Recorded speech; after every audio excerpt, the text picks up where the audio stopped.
The Mellow Heuristic. No one protested me when I spoke at Oberlin College last week. Topic: the myth of the rational voter. A few days later, however, Oberlin showed factual feminist Christina Hoff Sommers a rather different face. The entrance to the classroom where Sommers spoke was surrounded by flyers accusing her of supporting rapists. F***K anti-feminists, read one sign. The students responsible for the safe space were more polite, although they did joke about biting people they disagreed with, and promised to zealously guard their precious space from toxic, dangerous, and/or violent people, anyone who did not share their perspective, in other words.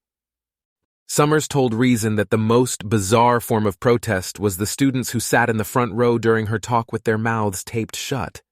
They just stared, she said. Others did more than stare. They interrupted and booed whenever Sommers said something that irked them. At one point, a philosophy professor in the audience stood up and called for civility. They mocked him and yelled at him to sit down, according to Sommers.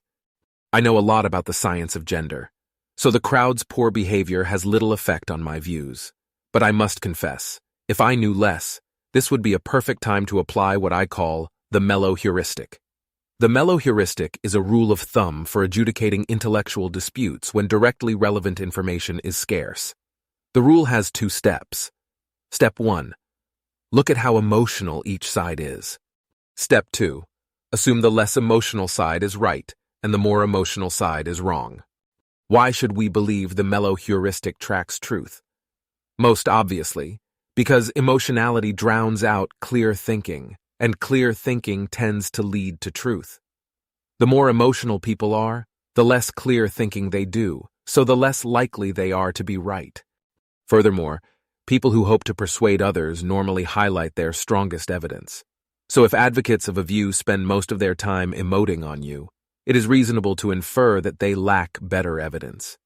And sides with low-quality evidence are also less likely to be right. Like all heuristics, the Mellow Heuristic is imperfect. If Hannibal Lecter debated one of his traumatized victims, the Mellow Heuristic would probably conclude that Lecter was in the right. But it's a good heuristic, nonetheless. On average, the calm really are more reliable than the agitated. On some level, you already know this. That's why you tell yourself, calm down when the costs of error are high. If you don't trust yourself to reach the truth when you're upset, why would you trust strangers who aren't even trying to keep their emotions in check? April 24th, 2015.